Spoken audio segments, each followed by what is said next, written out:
우리를 예배의 자리로 부르신 하나님께 감사드립니다.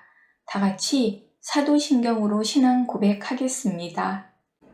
나는 전능하신 아버지 하나님, 천지의 창조주를 믿습니다. 나는 그의 유일하신 아들, 우리 주 예수 그리스도를 믿습니다.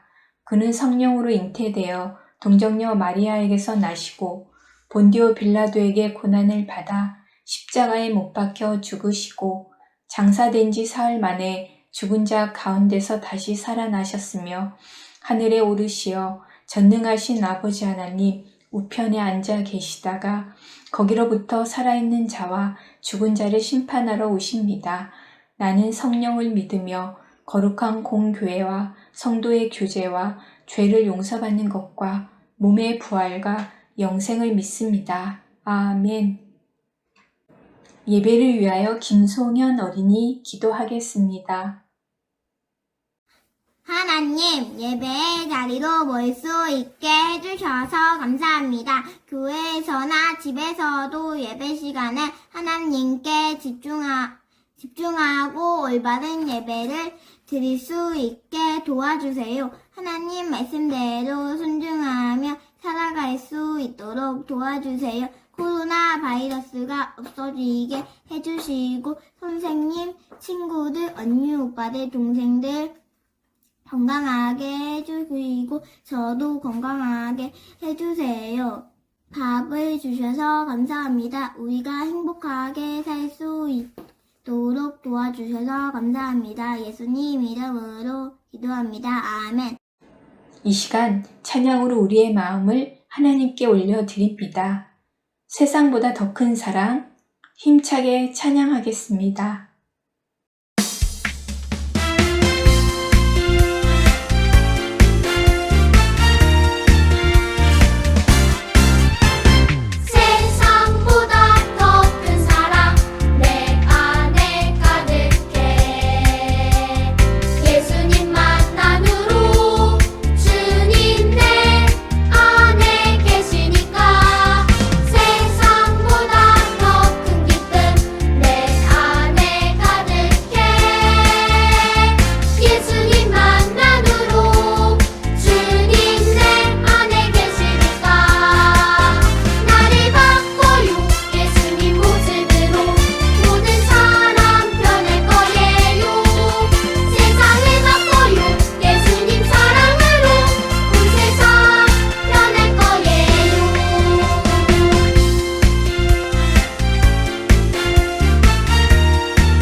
오늘 말씀은 마태복음 16장 15절에서 16절 말씀입니다.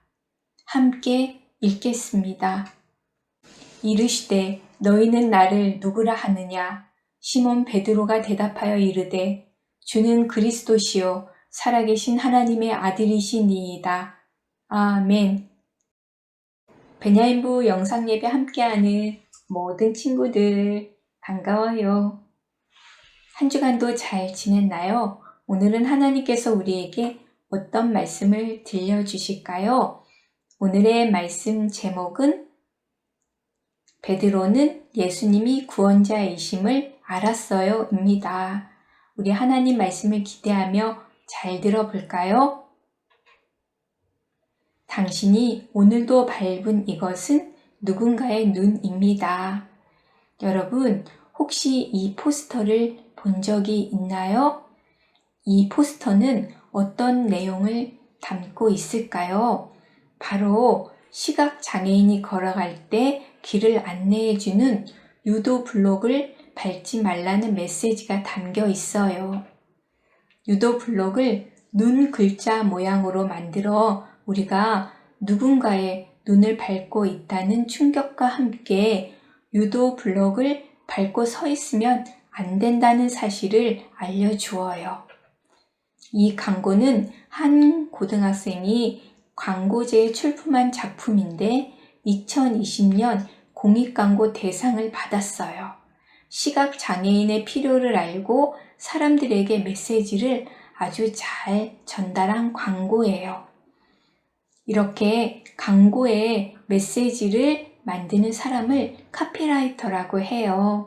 카피라이터는 광고해야 할 회사에 대해 생각해 보기도 하고 직접 광고하려는 물건을 사용해 보기도 하면서 그 상품의 어떤 면을 광고해야 할지 고민해요. 만약에 그 물건에 대해 아무런 정보가 없거나 깊이 고민해 보지 않았다면 모두가 공감할 만한 광고는 만들 수 없을 거예요. 그래서 카피라이터에게는 소개하려는 상품이나 회사에 대한 이해가 필요하고 그 이해를 짧고 분명하게 표현하는 능력이 필요해요. 카피라이터처럼 여러분을 한 문장으로 만든다면 어떻게 만들 수 있을까요? 여러분이 어떤 사람인지 한 문장으로 설명해서 주변 사람들에게 공감을 얻어야 한다면 어떤 말로 설명할 수 있을까요? 나에 대해 설명하고 싶은 말이 아주 많은 친구도 있을 것이고 어떤 말을 해야 할지 어려운 친구도 있을 거예요. 아무래도 평소에 나에 대해 내 자신에 대해 고민하고 생각했다면 좀 더 쉬울 것 같아요. 그렇다면 이번에는 예수님이 어떤 분이신지 한 문장으로 설명해 볼까요? 어떤 말로 설명할 수 있을까요? 여러분이 경험하고 만난 예수님의 모습을 여러분의 말을 통해 잘 표현할 수 있나요? 세상 사람들은 예수님을 훌륭한 선생님, 사람들의 모범이 되는 분으로 생각해요. 그렇다면 성경에서 말하는 예수님은 어떤 분이실까요? 세상 사람들이 말하는 것처럼 예수님은 훌륭한 선생님이실 분일까요? 오늘 말씀을 통해 이 질문에 대한 답을 알아보아요. 어느 날 예수님이 제자들과 함께 빌립보 가이사랴라고 하는 지방에 가셨을 때의 일이에요. 예수님은 제자들에게 질문을 하나 던지셨어요. 사람들이 나를 누구라고 하느냐? 그러자 제자들이 말했어요. 어떤 사람들은 세례 요한이라고도 하고 또 어떤 사람들은 엘리야라고도 합니다. 또 어떤 사람들은 예레미야나 예언자 가운데 한 사람이라고 합니다. 사람들은 예수님이 사람들에게 놀라운 기적을 보이시거나 하나님의 말씀을 전하시는 것을 보고 예수님이 특별한 분이시라고 생각했어요. 예수님이 보여주신 모습들은 분명히 보통 사람들과는 달랐어요. 그래서 사람들은 예수님을 보면서 광야에서 회개하라고 외쳤던 세례 요한을 떠올리기도 했고 엘리야나 예레미야와 같은 훌륭한 선지자라고 생각하기도 했어요. 하지만 그들은 예수님이 분명 특별한 분이신 것은 알았지만 제대로 알지는 못했어요. 예수님은 다시 질문하셨어요. 너희는 나를 누구라고 하느냐? 사람들은 예수님에 대해 제대로 알지 못했지만 예수님과 함께 생활하며 예수님의 많은 가르침을 받은 제자들은 예수님을 누구라고 말할까요? 그때 제자 중에 한 사람인 베드로가 대답했어요. 주님은 그리스도시며 살아계신 하나님의 아들이십니다. 베드로는 예수님을 그리스도라고 고백했어요. 여러분, 그리스도가 무슨 뜻인지 알고 있나요? 그리스도는 구원자라는 뜻이에요. 즉, 베드로는 예수님이 사람들의 죄를 용서하고 이 땅에 구원자로 오신 분이라고 고백한 거예요. 베드로는 예수님을 그리스도라고 고백했을 뿐 아니라 하나님의 아들이라고 고백했어요. 하나님의 아들은 무슨 뜻인가요? 하나님이 사람들을 구원하기 위해 이 땅에 보내신 분이라는 뜻이에요. 다시 말해, 베드로는 예수님에 대해 자신을 구원하기 위해 하나님이 보내신 분이라고 고백한 거예요. 베드로는 예수님에 대해 하나님이 죄로부터 자신을 구원하기 위해 보내신 구원자시고 하나님의 아들이시라고 고백했어요. 베드로가 이러한 고백을 할 수 있었던 것은 하나님이 베드로에게 예수님이 누구이신지 모두 알려주셨기 때문이에요. 여러분, 세상 사람들은 예수님에 대해 가난한 사람을 도와준 훌륭한 분, 많은 사람들에게 삶의 모범을 보여준 좋은 분 정도로만 생각해요. 하지만 오늘 말씀을 통해 예수님은 단순히 훌륭한 삶을 살았던 분만이 아니라는 것을 알 수 있어요. 베드로의 고백처럼 예수님은 우리의 주님이시고 그리스도시며 하나님의 아들이세요. 여러분, 이 사실을 믿나요? 그렇다면 베드로의 고백이 여러분의 고백이 되어야 해요. 이 시간 예수님을 향한 마음을 담아 여러분의 입술로 함께 고백해 보기를 원해요. 함께 고백해 볼까요? 주님은 그리스도시며 살아계신 하나님의 아들이십니다. 모두 우리의 구원자 되신 예수님을 믿기를 바라요. 이 사실을 기억하며 함께 외쳐볼까요?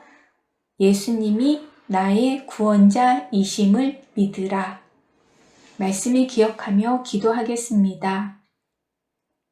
하나님 아버지 감사합니다. 베드로의 고백처럼 예수님은 우리의 주님이시고 그리스도시며 하나님의 아들이심을 믿습니다.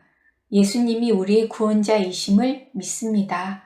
이 사실을 기억하며 날마다 우리의 구원자이신 예수님께 감사하며 살게 해주세요. 선생님들과 친구들을 모든 생활 가운데 건강하고 안전하게 지켜주세요. 코로나19가 속히 종식되게 해주세요. 예수님의 이름으로 기도합니다. 아멘. 다 같이 주기도문 하겠습니다. 하늘에 계신 우리 아버지, 아버지의 이름을 거룩하게 하시며 아버지의 나라가 오게 하시며 아버지의 뜻이 하늘에서와 같이 땅에서도 이루어지게 하소서. 오늘 우리에게 일용할 양식을 주시고 우리가 우리에게 잘못한 사람을 용서하여 준 것 같이 우리 죄를 용서하여 주시고 우리를 시험에 빠지지 않게 하시고 악에서 구하소서. 나라와 권능과 영광이 영원히 아버지의 것입니다. 아멘. 베냐인부 강고입니다. 베냐인부 예배 함께하는 우리 친구들을 사랑하고 축복합니다. 베냐인부 예배는 교회에서 9시에 드립니다. 교회 오지 못하는 친구들은 가정에서 영상 예배로 드려주세요. 우리 친구들과 교회에서 함께 예배 드렸으면 좋겠어요. 주일은 하나님께 꼭 예배 드리며 영광 돌리길 바랍니다. 다음 주 기도는 김혜인 어린이입니다. 기도 영상을 수요일까지 전도사님께 꼭 보내주세요. 11월에는 성경 쓰기를 합니다. 이번 주는 마태복음 16장 13절에서 16절 말씀입니다. 성경 말씀을 노트에 정성껏 쓰고 사진을 찍어서 보내주세요. 보내주는 친구들에게는 참 잘했어요 스티커를 드립니다. 이번 주는 분홍색 스티커입니다. 스티커를 모으면 선물을 드립니다. 성경 쓰기 꼭 하고 꼭 보내주세요. 지난주 성경 쓰기 한 친구들을 보겠습니다. 이렇게 우리 친구들이 하나님 말씀을 정성껏 노트에 썼어요. 하나님의 말씀을 사랑하고 이렇게 예쁘게 쓴 친구들 하나님께서 지혜와 총명을 가득가득 부어주길 원합니다. 하나님도 참 기뻐하실 것 같아요. 우리 지난주에 보내주지 않은 친구들 이번 주에는 다 같이 노트에 써서 보내주길 바래요. 우리 이번 주 성경 쓰기 한번 볼까요? 네, 마태복음 16장 13절에서 16절 말씀입니다. 우리 친구들 성경 쓰기 꼭 하고 보내주세요. 한 주간도 추운 날씨 가운데 건강하게 잘 지내길 바래요. 다음 주에 다시 만나요. 안녕.